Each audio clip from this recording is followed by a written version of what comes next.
Alhamdulillah Rabbil Alamin wassalatu wassalamu ala asyrafil anbiya'i wal mursalin wa ala alihi wa ashabihi ajma'in. Allahumma rabbi shrah li sadri wa yassir li amri wahlul 'uqdatam min lisani yafqahu qawli wa la hawla wa la quwwata illa billahil 'aliyyil 'azim. Allahumma la sahla illa ma ja'altahu sahla wa anta taj'alul husna in syi'ta sahla. Rabbi yassir wa la tu'assir wa atmim bil khair. Amma ba'd. Tentang Nabi Hud alaihissalam, firman Allah Subhanahu wa taala, wa ila 'adin aqahum huda qala ya qaumi ibudullaha ma lakum min ilahin ghairuh in antum illa muftarun. Maksudnya, dan kepada kaum 'Ad kami utuskan saudara mereka Nabi Hud. Ia berkata, wahai kaumku, sembahlah kamu akan Allah, sebenarnya tiada Tuhan bagi kamu selain daripadanya. Kamu hanyalah orang-orang yang mengada-adakan perkara-perkara yang dusta terhadap Allah. Tentang Nabi Saleh alaihissalam, firman Allah Subhanahu wa taala, wa ila thamud akhahum salihah qala ya qaumi ibudullaha ma lakum min ilahin ghairuh. Maksudnya, dan kepada kaum Thamud kami utuskan saudara mereka Nabi Saleh. Ia berkata, wahai kaumku, sembahlah kamu akan Allah, sebenarnya tiada Tuhan bagi kamu selain daripadanya. Tentang Nabi Syu'aib alaihissalam, firman Allah Subhanahu wa taala, wa ila madyan akhahum Syu'aiba qala ya qaumi ibudullah. Maksudnya, dan kepada penduduk Madian kami utuskan saudara mereka Nabi Syu'aib. Ia berkata, wahai kaumku, sembahlah kamu akan Allah. Tentang Nabi Ismail, Idris dan Zulkifli. Jadi semua umat atau kaum yang terdahulu, Allah Subhanahu wa taala mengutuskan para rasul. Sebab Allah Subhanahu wa taala dia tidak menghukum, mengazab, mensiksa, menyeksa mana-mana umat daripada kalangan manusia ini sebelum sampai risalah.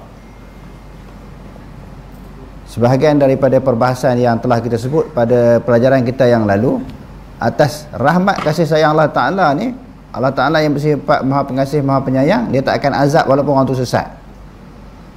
Orang sesat, orang yang menyeleweng, sembah Tuhan-Tuhan yang lain daripada Allah sebelum diutuskan para rasul.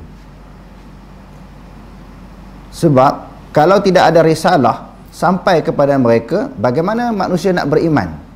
Bagaimana manusia nak mengenali Allah? Yang termaksud, yang dimaksudkan dengan mukallaf ni, apa yang dimaksudkan dengan mukallaf? Selain daripada baligh, cukup umur, pemikiran yang sejahtera, maknanya tidak gila. Sebab orang gila ni dia bukan mukallaf. Yang Nabi SAW menyebut, rufi'al qalamu an thalathin, diangkat qalam. Maknanya pen tidak ditulis sesuatu kesalahan manusia melainkan dengan 3 perkara. Anis-sabi hatta yahtalim, daripada kanak-kanak sehingga dia cukup umur. Maknanya kanak-kanak ni kalau dia buat satu kesalahan dah tak dikira dosa. Dia pergi minum arak ke, main judi ke, dosa dia tak dikenakan hukum dosa kepada dia. Sebab dia bukan mukallaf. Apa makna mukallaf? Golongan yang diberatkan hukum syarak, yang diperintahkan untuk melaksanakan hukum syarak. Yang kedua, anil majnun hatta yafiq, daripada orang gila sehingga dia sembuh daripada gila dia. Jadi maknanya orang gila tidak dianggap sebagai mukallaf. Anin na'im hatta yastayqir, daripada orang yang tidur sehingga terjaga daripada tidur. Maksudnya orang yang tidur, tengah-tengah tidur dalam keadaan nyenyak ni tak sedar, dia mengigau, dia tercapai sesuatu benda yang tajam, dia tikam orang yang sebelah dia, mati. Maka orang tu tak kira dosa. Jadi nak yang dikira sebagai mukallaf ini, selain daripada 3 perkara yang disebutkan tadi, maknanya sampainya suruhan. Tadi dah kita sebut, mana-mana umat yang sesat, yang tidak beriman kepada Allah Ta'ala, selama mana tak sampai seruan dakwah kepada dia, maka Allah Ta'ala tak azab walaupun dia berada dalam keadaan sesat.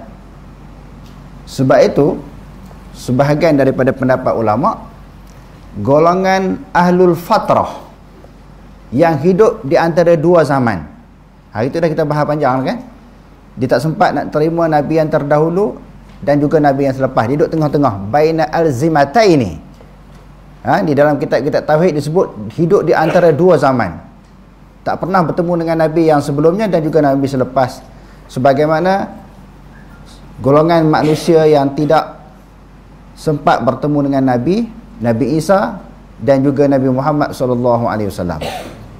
Jadi bila tidak sampai risalah, tak ada orang yang nak menceritakan tentang kebenaran agama Allah dan nak memperkenalkan Allah, maka dia kosonglah, dia tak ada maklumat, tak ada ruang, tak ada jalan untuk memperolehi maklumat tentang Allah tu Tuhan dia. Sebab itu Allah Ta'ala kata, wa ma kunna mu'adzibina hatta nab'atha rasula. Kami tidak mengazab mana-mana orang sehingga kami mengutuskan para rasul. Beberapa ayat yang kita bacakan tadi, kaum Ad, kaum Samud, kaum Saleh, semua Allah Ta'ala utuskan rasul. Maknanya semua kaum ataupun umat yang diutuskan para rasul, mereka tidak boleh memberi alasan. Mereka tidak ada hujah, tidak ada dalil untuk mengatakan kami tak beriman kepada Allah, kami tak kenal Allah, kami tidak menyembah Allah kerana tak sampai seruan. Tak boleh. Sebab ayat yang selalu kita sebut dalam kuliah kita, walaqad ba'athna fi kulli ummatin rasulan an ya'budullaha wajtanibut taghut. Demi sesungguhnya kami membangkitkan kepada setiap umat itu akan seorang rasul, maka tugas rasul itu mengajak manusia supaya menyembah Allah dan menjauhkan diri daripada taghut. Okey, terus tentang Nabi Ismail, Idris dan Zulkifli.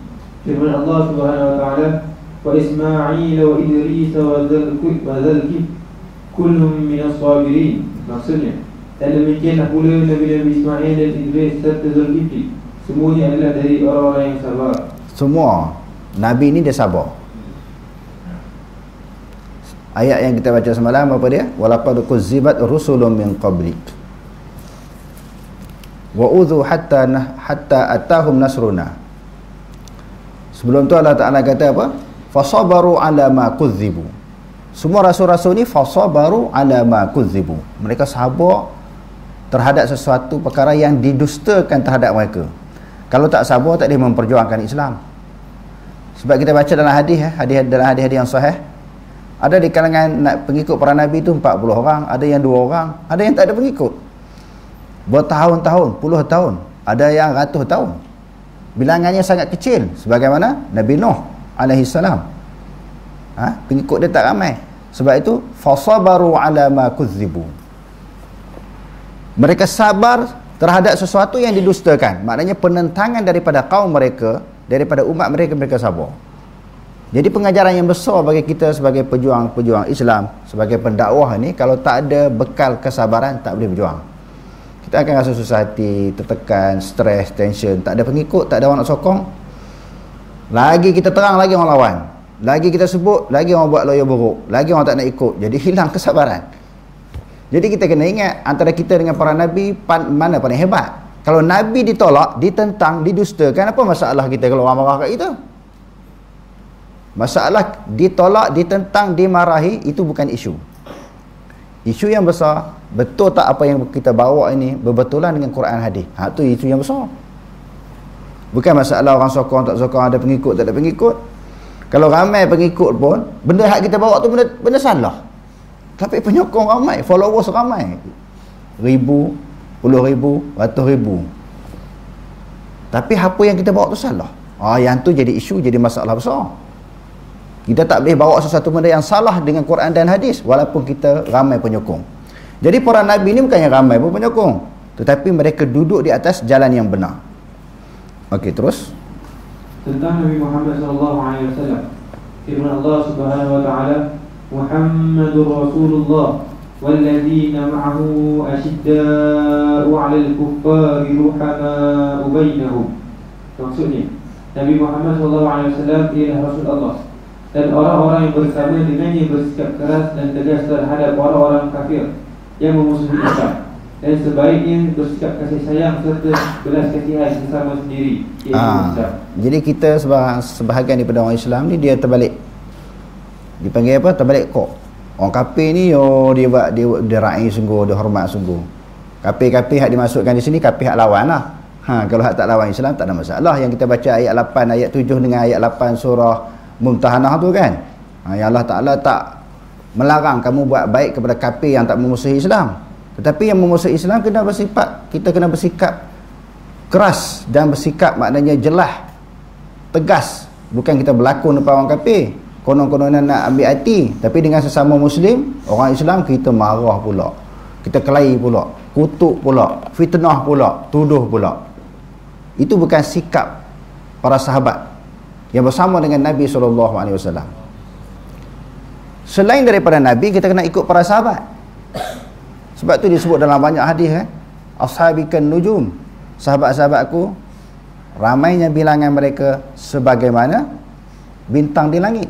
Di mana sahaja kamu memperolehi, menjumpai, mendapati petunjuk yang dibawa oleh para sahabat, hendaklah kamu ambil. Jadi dalam ayat ini Allah Ta'ala kata Muhammad adalah merupakan pesuruh Allah, dan orang-orang yang bersama dengannya. Nya di sini nya siapa? Nya Muhammad, orang-orang yang bersama dengan Rasulullah ni asyidda, maknanya tegas, alal kufar. Kufar ni jamak daripada kafirun. Atas orang kafir, maknanya kita kena tegah. Tegah tu bukan maknanya kita berbalah, berkelahi, berbunuhan, bermusuh, tak. Nyatakan pendirian Islam secara jelas. Itu maksudnya. Kalau di dalam situasi aman, kita nyatakan kepada orang kafir ni tentang pendirian Islam macam ni, bukan konon-konon, bukan berlakon-lakon. Tapi yang berlakon dalam dunia ni, dia berlakon, nak tarik undi, nak tarik sokongan, nak tarik pengaruh, dia berlakon. Dia tak cerita betul dengan orang kafir, sehingga orang kafir ni tak faham Islam dengan sebenar, Islam yang berdasarkan pada Quran hadis. Duk nampak orang yang nak buat Islam betul tu ekstrim. Dia salah faham tu. Salah faham, pertamanya kurangnya kajian dan bacaan. Yang kedua, penjelasan daripada orang Islam sendiri salah. Saya duk tengok orang ramai juga, orang duk mengaji dengan saya ni, yang kumpulan-kumpulan usrah. Bila saya mengajar, cerita masalah hukum hakam, cerita masalah dalil Quran hadis, dia kata, ustaz, kita ni tak boleh tunjuk keras sangat orang kafir ni, dia kata. Kita nak tarik orang, nak dakwah orang. Saya tanya balik, berapa orang dah tarik masuk Islam dengan sikap macam tu, dengan kaedah itu, dengan pendirian itu, berapa orang dah tarik orang masuk Islam? Dia kata hidayah milik Allah. Hak cara ni pun hidayah milik Allah juga. Tegas tu hidayah milik Allah. Dia berlakon. Ini geng-geng usrah ni. Diberitahu oleh nakik-nakik usrah. Duduk dalam usrah 5 tahun, 10 tahun, 20 tahun, dia jadi nakik lah. Walaupun tak mengaji tafsir, tak mengaji Quran, tak mengaji hadis, dia menjadi rojokkan ahli-ahli usrah. Lepas tu pergi tafsir kat orang, pergi ceramah dekat orang. Kita kena bersikap macam ni. Dia buat satu kaedah pendirian nak bersama sebagai strategi dakwah, macam mana nak berhadapan orang kafir. Padahal salah dengan Quran. Quran jelas. Sebab tu Allah Ta'ala suruh Nabi sebut, wa anna hadha sirati mustaqiman fattabi'un. Inilah jalanku, jalan yang lurus. Jalan Nabi lurus. Kalau kita kata nak hikmah, bijaksana, hari tu kita sebut hikmah tu ditafsirkan dengan apa? Bil hikmah bil Qur'ani was sunnah. Adakah Nabi SAW bila dia baca ayat kepada orang kafir, qul ya ayyuhal kafirun, Nabi tak ada hikmah? Nabi tak ada kurang adab? Nabi kurang akhlak? Jumpa orang kafir, Nabi suruh, wahai orang kafir. Adakah Nabi tidak ada strategi dakwah? Antara kita dengan Nabi, siapa yang paling ramai tarik orang masuk Islam? Nabi lah, kita seorang pun belum lagi. Hak sahabat tu semua kafir dulu. Yang masuk Islam tu semua kafir. Nabi seorang je Islam. Tetapi bagaimana strategi Nabi?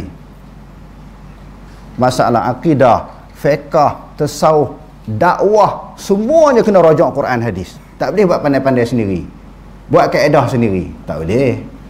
Sebab Islam yang diperjuangkan, Islam yang bersumberkan dengan Quran dan juga hadis. Ruhama'u bainahum, berkasih sayang di antara mereka, iaitu daripada kalangan orang-orang Islam.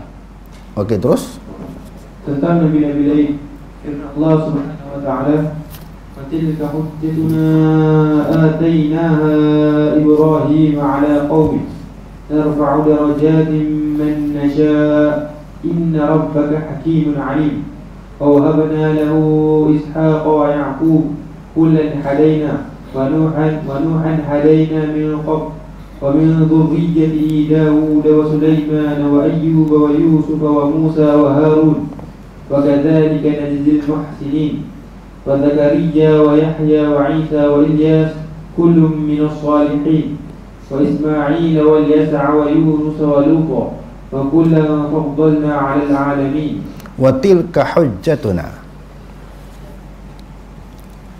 Yang demikian itu hujah kami. Hujah maknanya bukti untuk mengukuhkan pendirian, kedudukan dan nak memberi kekuatan kepada para nabi dan para rasul. Allah Ta'ala bekalkan dengan hujah.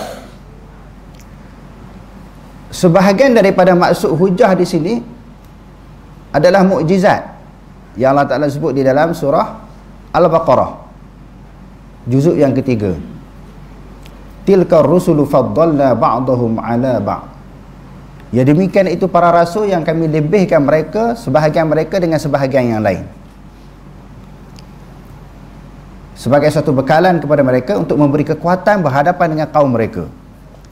Dan juga hujah di sini bukti dengan maksud wahyu yang Allah Subhanahu wa taala berikan kepada para rasul untuk mereka berdebat, berhujah dengan kaum mereka bagi mempertahankan agama Allah. Dalam ayat ini Allah Ta'ala kata yang demikian itu hujah kami, bukti, mukjizat ataupun wahyu atainaha, yang kami berikan akannya, akan hujah Ibrahim, akan Nabi Ibrahim, ala qaumihi, di atas kaumnya. Bila Nabi Ibrahim nak berhadapan dengan kaum dia bawa bekalan hujah daripada Allah Ta'ala, dia bawa bukti-bukti daripada Allah Subhanahu wa Ta'ala. Narfa'u darajatin man nasha', kami mengangkat beberapa darjat bagi orang-orang yang kami kehendaki. Siapa-siapa yang Allah Ta'ala nak angkat dia daripada kalangan manusia, daripada kalangan hamba-hamba Allah Ta'ala ni, kami boleh angkat dia. Darjat maknanya kedudukan. Dan barang sesiapa yang kami nak menghina dia, kami boleh hina. Yang Allah Ta'ala sebut di dalam surah Ali Imran tu kan. Ya Allah Subhanahu wa Ta'ala yuzillu man tasha. Allah Ta'ala Subhanahu wa Ta'ala boleh menghina sesiapa yang dikehendaki. Darjat yang dimaksudkan di sini fil makna arba'atu aqwalin. Makna darjat yang Allah Ta'ala bagi kepada Nabi Ibrahim alaihissalam dan kepada para nabi. Yang pertama, anna raf'a bil ilmi, Allah Ta'ala angkat para nabi itu dengan ilmu. Para nabi nak dibandingkan dengan umat ataupun kaum masing-masing, nabi lah paling banyak ilmu Allah Ta'ala bagi. Salah satu cara Allah Ta'ala nak angkat seseorang, dia bagi ilmu. Yarfa'illahu alladhina amanu minkum walladhina utul ilma darajat. Allah Ta'ala angkat orang yang berilmu, orang yang beriman dan orang yang berilmu dengan beberapa darjat. Kadang-kadang darjat yang dimaksudkan dalam Al-Quran itu maknanya manzilah. Apa maksud manzilah? Kedudukan, pangkat di sisi Allah Ta'ala. Macam manusia, bila dia bekerja dengan manusia, dia ada pangkat kedudukan dia, pangkat yang diberi, pangkat yang dikurniakan, darjat yang dikurniakan oleh manusia. Sesama manusia ni, di sudut kerja, kedudukan, dia ada pangkat dia. Begitu juga manusia yang beriman di sisi Allah Ta'ala, dia ada pangkat dan kedudukan masing-masing, kelebihan masing-masing di sisi Allah berdasarkan sejauh mana keimanan dia, amalan dia, ibadat dia kepada Allah, semuanya ada. Jadi sebab itu dia kata di sini salah satu daripada maksud darajat adalah Allah Ta'ala bagi ilmu. Sebab ayat yang kita bacakan tadi, yarfa'illahu alladhina amanu minkum walladhina utul ilma darajat. Yarfa'i ini fi'il apa? Fa'il mudhari'. Maknanya dengan maksud sentiasa Allah Ta'ala angkat darjat orang yang beriman daripada kalangan kamu. Dan juga orang-orang yang dikurniakan ilmu. Jadi kalau para nabi nak dibandingkan dengan umat mereka, sudah tentu mereka lebih ilmu dan lebih iman. Sebab itu kedudukan darjat mereka, para nabi ini dan juga para rasul nak dibandingkan dengan umat mereka, mereka lebih tinggi. Sebab apa? Yang pertamanya ketinggian sebab iman, yang keduanya dengan sebab ilmu. Wal fahmi. Yang dimaksudkan dengan darjat juga Allah Ta'ala bagi kefahaman yang mendalam. Dalam bab apa pun Nabi paling faham lah. Daripada kalangan penuntut ilmu, orang-orang yang belajar juga, siapa yang paling dalam kefahaman dia, paling banyak dia punya kefahaman, paling dalam, paling bermaklumat, dialah paling tinggi darjat kedudukannya di sisi Allah Ta'ala. Maknanya belajar ni bukan dia belajar saja, dia belajar dengan faham, dia belajar dengan mendalam. Sebagaimana yang Allah Ta'ala sebut dalam Al-Quran, wa ma kana al-mu'minuna liyanfiru kafah falaula nafara min kulli firqatin minhum ta'ifatun liyatafaqahu fid din wa liyunziru qaumahum idza raja'u ilaihim la'allahum yahdharun. Tidak seharusnya semua orang yang beriman itu pergi berjihad, berperang ke semuanya. Mengapa tidak ada daripada kalangan mereka satu taifah pergi mempendalami ilmu? Kan sekarang ni orang semangat kan, semangat nak jihad ni. Nak lawan Israel di Gaza, nak berperang. Tinggallah sekolah-sekolah, pondok-pondok, majlis-majlis ilmu, tempat-tempat pengajian, aku nak pergi jihad. Allah Ta'ala katanya pergi semua, tinggallah sini sama. Kalau semua pergi, semua mati syahid, siapa yang nak kembangkan agama Islam? Siapa yang nak menyebarkan dakwah? Semua mati. Maknanya perang tu bagilah orang Palestin dan orang tentera-tentera yang dihantar oleh negara masing-masing. Bagi kita di sini, apa sumbangan, apa bantuan kepada mereka? Kita berdoa. Yang paling penting kita menguatkan iman kita dan bersedia sebelum berlakunya peperangan. Allah Ta'ala kata wa'iddu lahum mastata'tum min quwwah wa min ribatil khair wa min ribatil khayli turhibuna bihi aduwallahi wa aduwakum. Tak ada persiapan, tak ada training, tiba-tiba tengok dapat maklumat dalam Facebook, YouTube, TikTok, orang Israel kena bunuh, orang Islam pun kena seksa di Palestin, semangat nak berperang ni tanpa persiapan. Sebab itu kenapa? I'dad iman dulu. Tingkatkan keimanan kita, perbanyakkan ibadah kita kepada Allah. Itu persiapan yang pertama. Sebab kita tengok, selalu dah kita bagi tahu dalam majlis ilmu, semasa Rasulullah berada di Mekah Al-Mukarramah selama 13 tahun, mana ada ayat jihad?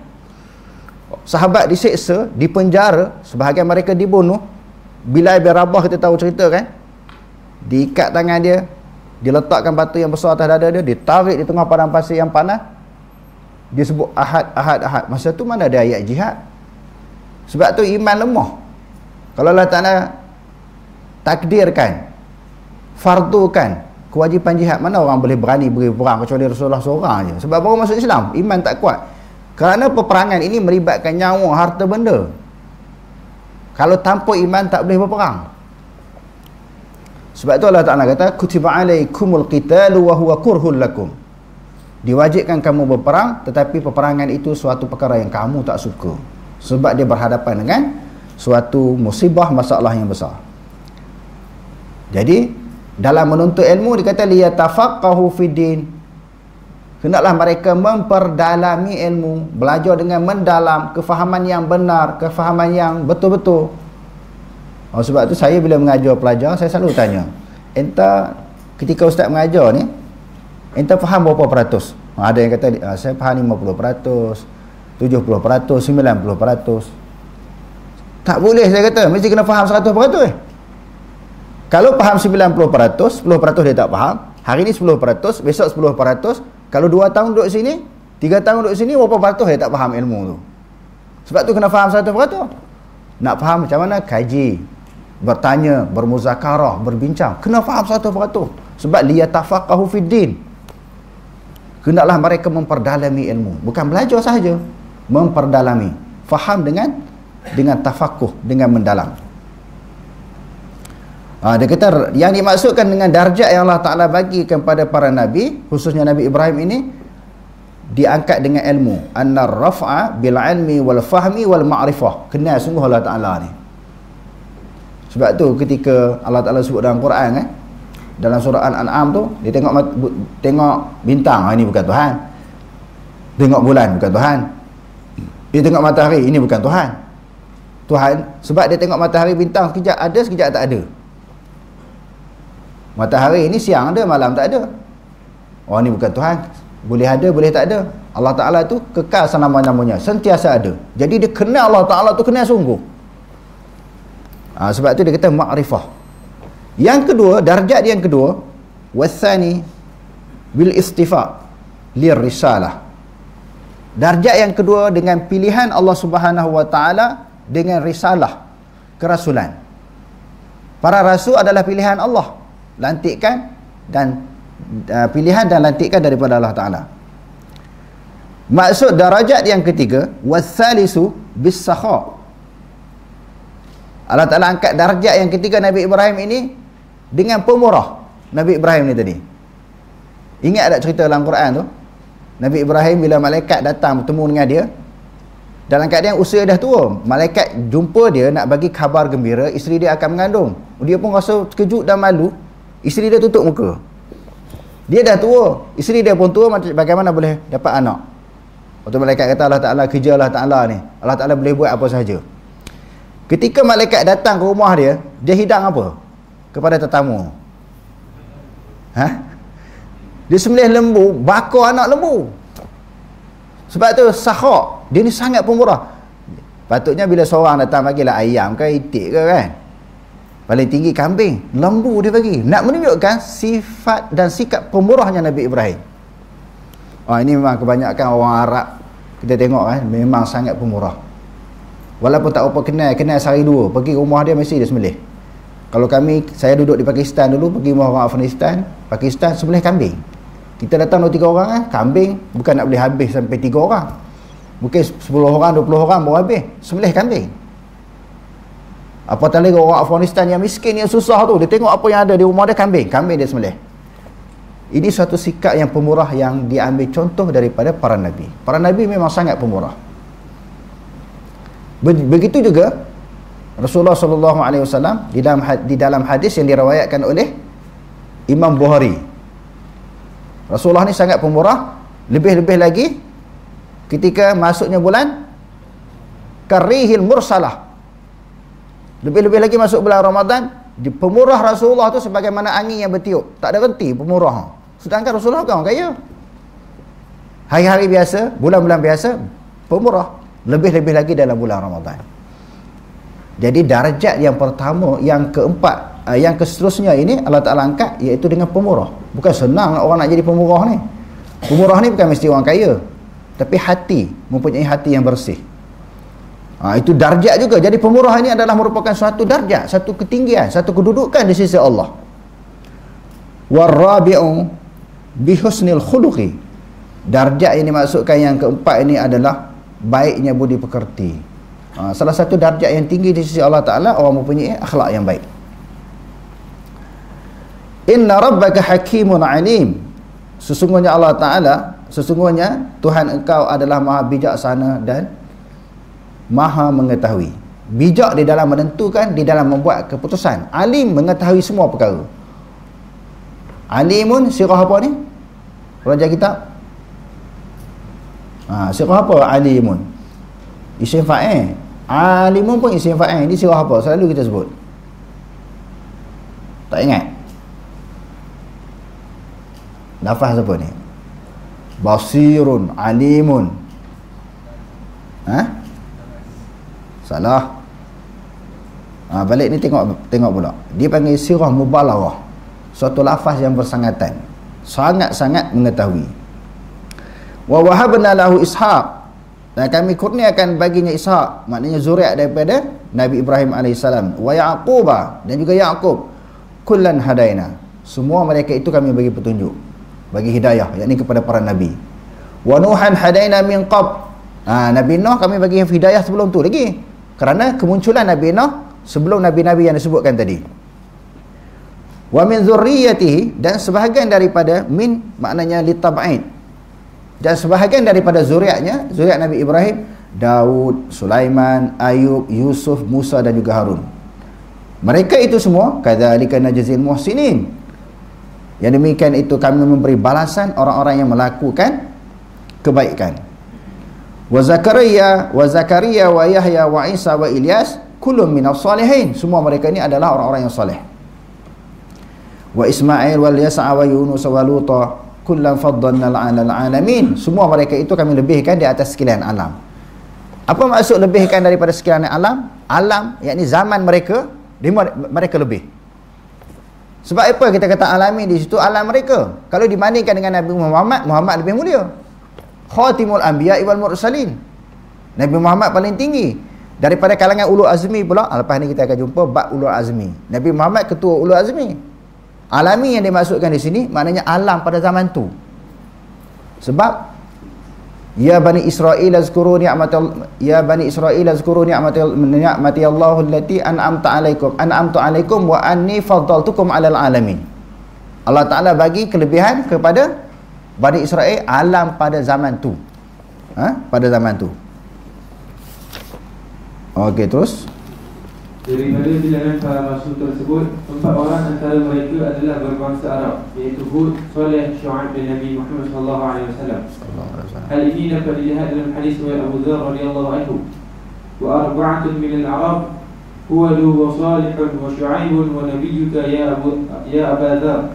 Jadi bukan semua nabi lagi rasul yang 25 orang tu semuanya Arab. Sebab tu kita belajar dalam apa? Dalam Kawakib ada sebut kan. Yang lain daripada 4 orang ni semua dipanggil Ajam. Ajam ni maknanya lawan bagi Arab. Mereka bukan orang Arab. Yang Arab ni 4 ni ya. Siapa dia? Hud, Saleh, Syu'aib wa nabiyyuka, yakni Nabi Muhammad sallallahu alaihi wasallam. Wallahu a'lam. Aqulu qawli hadza.